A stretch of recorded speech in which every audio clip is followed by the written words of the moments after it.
की कथा में सुने कि भगवान कह रहे हैं कि जिसने अपने को मुझे सौंप दिया,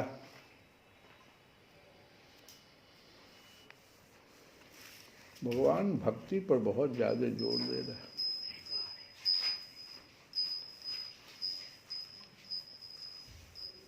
अब सौंप दिया सजीवन का सब भार तुम्हारे हाथों में, यही बात भगवान कर रहे हैं। इसी को हम लोग भक्ति गीत में ऐसे गाते हैं। और भगवान कहते हैं कि नो पारमिष्ट्यम न महेन्द्रष्ट्यम नो सार्वभौमं न रसाधिपत्यम न योग सिद्धि अपुनर्भवं वा मयि अर्पिता। मयि अर्पिता भगवान का, जिसने अपने को मुझे सौंप दिया। इच्छति मद विनान्यत,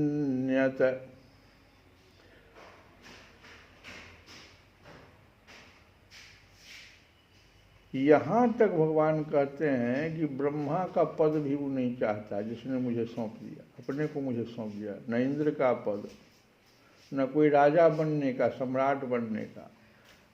कहते हैं यहाँ स्वर्ग से भी श्रेष्ठ रसातल का होता है राजा, वो भी नहीं बनना वो चाहता।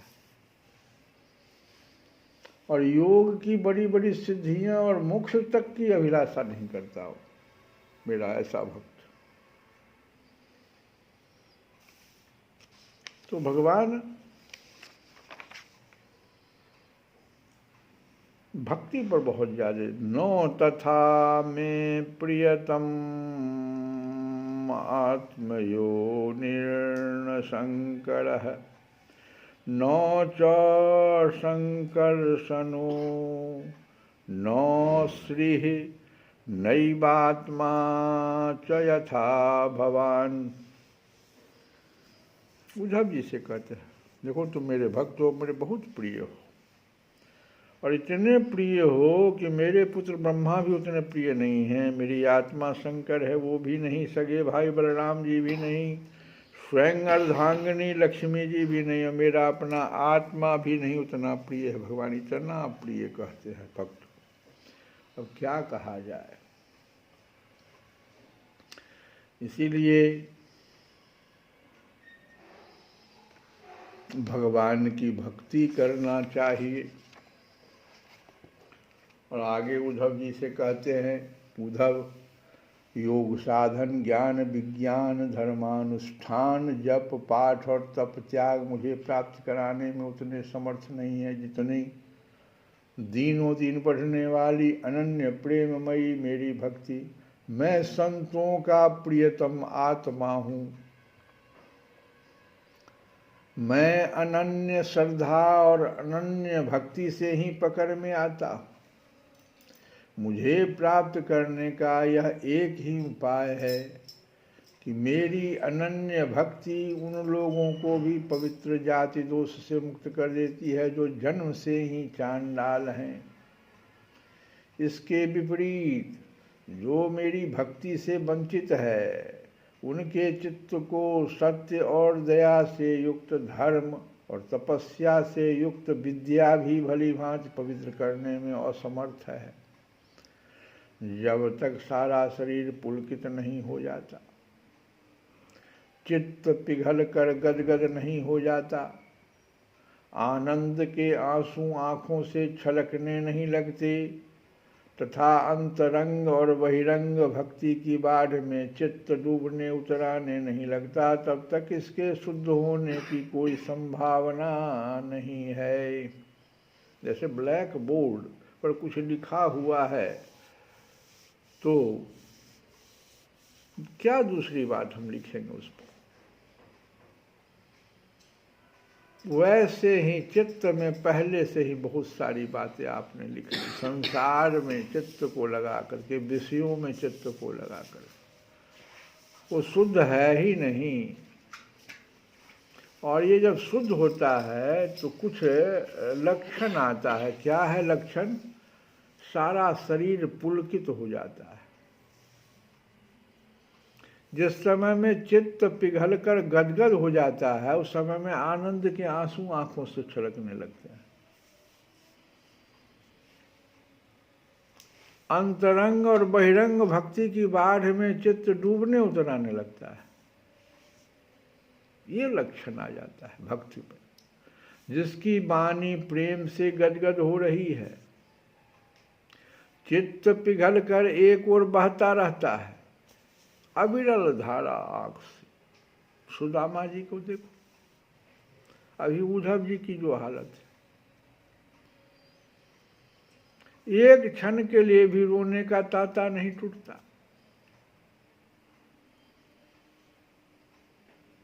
परंतु जो कभी कभी खिलखिला कर हंसने भी लगता है, कहीं लाज छोड़कर ऊंचे स्वर से गाने लगता है तो कहीं नाचने लगता है। भैया उद्धव, समझ लो वह मेरा भक्त, मेरा वह भक्त न केवल अपने को बल्कि सारे संसार को पवित्र करने वाला। ये सब लक्षण अगर कहीं आप किसी संत में देखें जिसकी वाणी प्रेम से गदगद हो रही है, चित्त पिघल कर एक ओर बहता रहता है, एक क्षण के लिए भी रोने का तांता नहीं टूटता, परंतु जो कभी कभी खिलखिला कर हंसने भी लगता है। भी है वृंदावन में एक संत ऐसे हैं, आंख से अविरल आंसू की धारा, वो हरे राम हरे कृष्ण का कीर्तन गाते रहते हैं। कभी खिलखिलाकर हंस भी देते हैं, कभी लाज छोड़कर ऊंचे स्वर से गाने लगते हैं तो कभी नाचने भी लगते हैं। भैया उद्धव, मेरा वह भक्त न केवल अपने को बल्कि सारे संसार को पवित्र कर देता है। जैसे आग में तपाने पर सोना मल छोड़ देता है, निखर जाता है, और अपने असली शुद्ध रूप में स्थित हो जाता है, वैसे ही मेरे भक्ति योग के द्वारा आत्मा कर्म वासनाओं से मुक्त होकर मुझको ही प्राप्त हो जाता है, क्योंकि मैं ही उसका वास्तविक स्वरूप हूँ। उद्धव जी, मेरी परम पावन लीला कथा के श्रवण कीर्तन से ज्यों ज्यों चित्त का मैल घुलता जाता है। ये चित्त का मैल घुलता कैसे है? तो भगवान की लीला कथा के श्रवण कीर्तन से।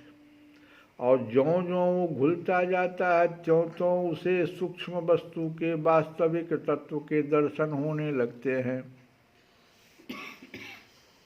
जैसे अंजन के द्वारा नेत्रों का दोष मिटने पर उनमें सूक्ष्म वस्तुओं को देखने की शक्ति आने लगती है।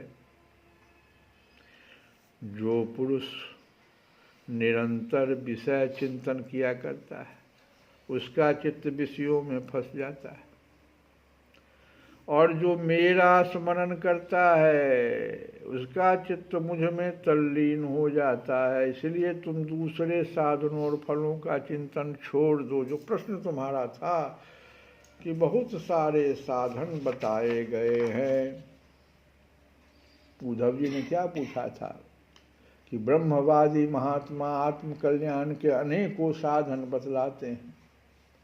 भगवान कहते हैं उन सबको भूल जाओ, क्योंकि ये मैं राज विद्या राज गुह्यम दे रहा हूँ, विद्याओं का राजा, और बड़ी गूढ़ बात मैं तुमको बता रहा हूँ। भक्ति मार्ग का बहुत गूढ़ बात है।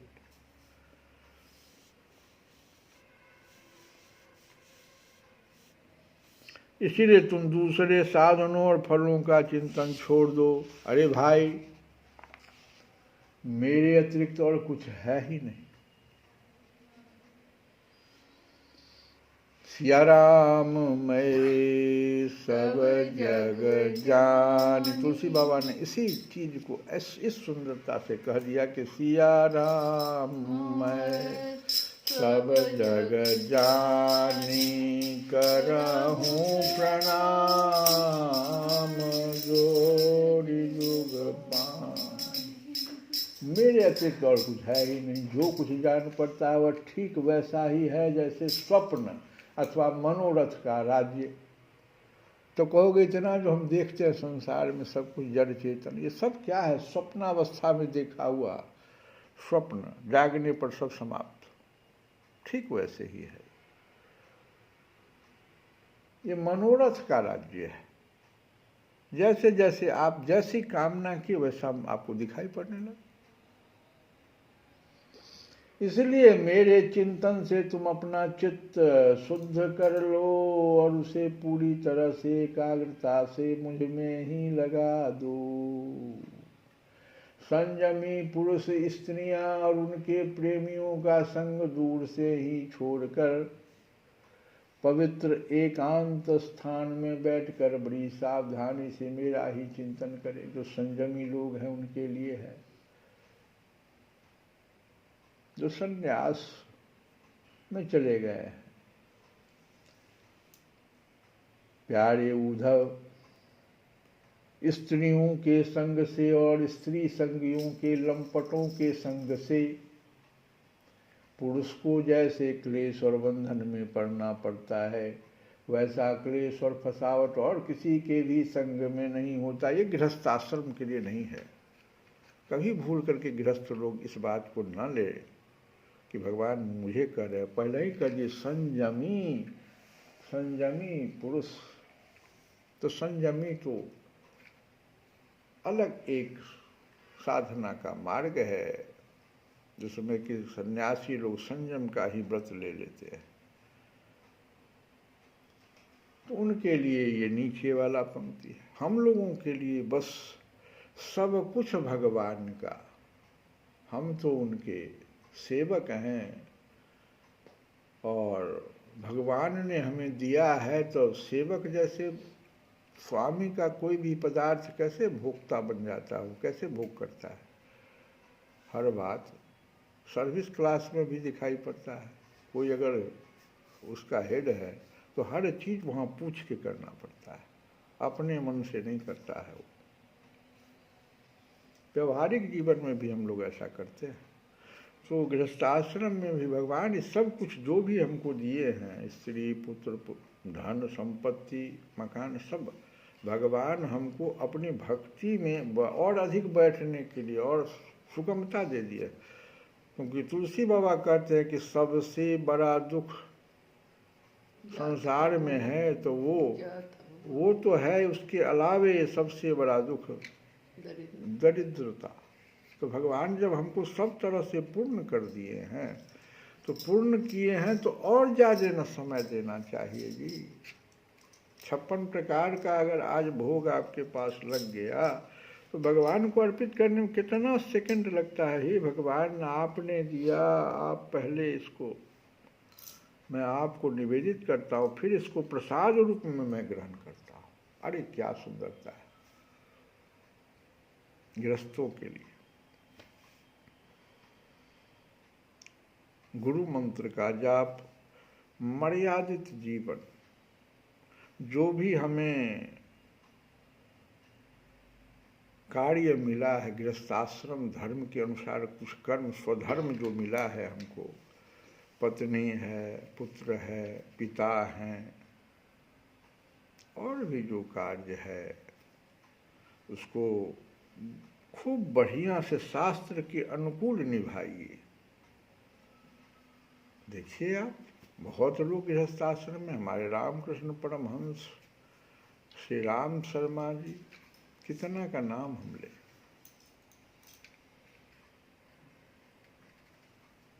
आज उनके लिए हम लोग सुंदर सुंदर जो है प्रार्थना गाते हैं।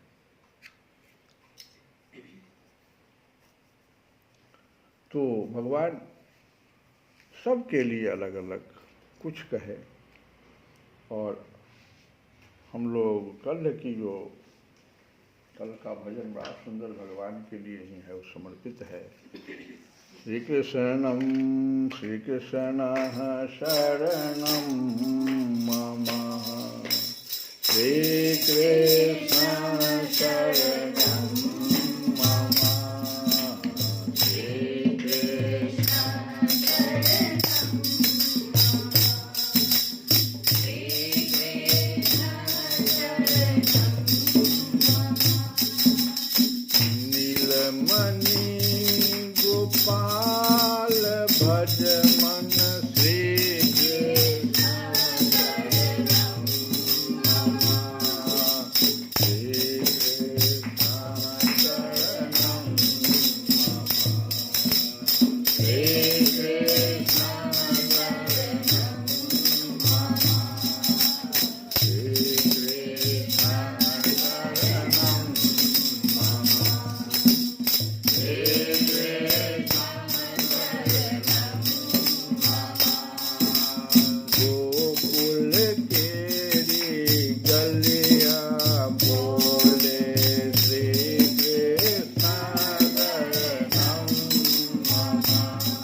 कुंडली सीधी बोले श्री कृष्ण शरणम मम कुंज कुंज वन श्री बोले श्री कृष्ण शरणम मम कुंज कुंज वन उपवन बोले श्री कृष्ण श्री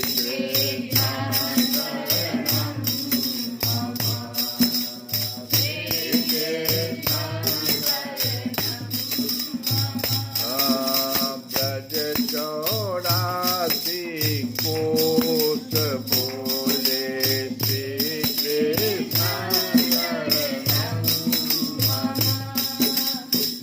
गोवर्धन की रज रज बोले श्री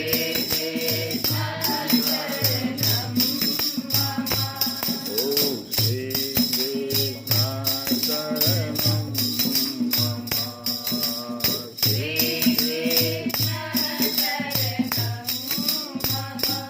ओ गाय चरावत ग्वाला बोले श्री कृष्ण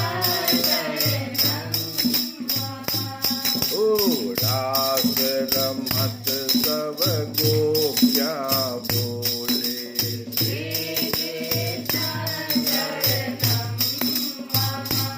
ओ ललिता और विशाखा बोले श्री कृष्ण ओ प्रेम मणि श्री राधे बोले श्री ओ राधे राधे राधे राधे राधे राधे राधे राधे राधे ओ राधे राधे राधे राधे राधे राधे प्रेम मणि श्री राधे बोले श्री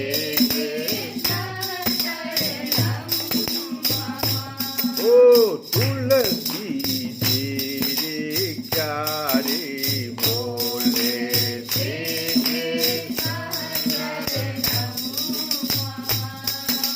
कृष्ण दास अनुरागी बोले श्री ओ श्री कृष्ण शरणम मम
कृष्ण गोविंद हरे मुरारे हे नारायण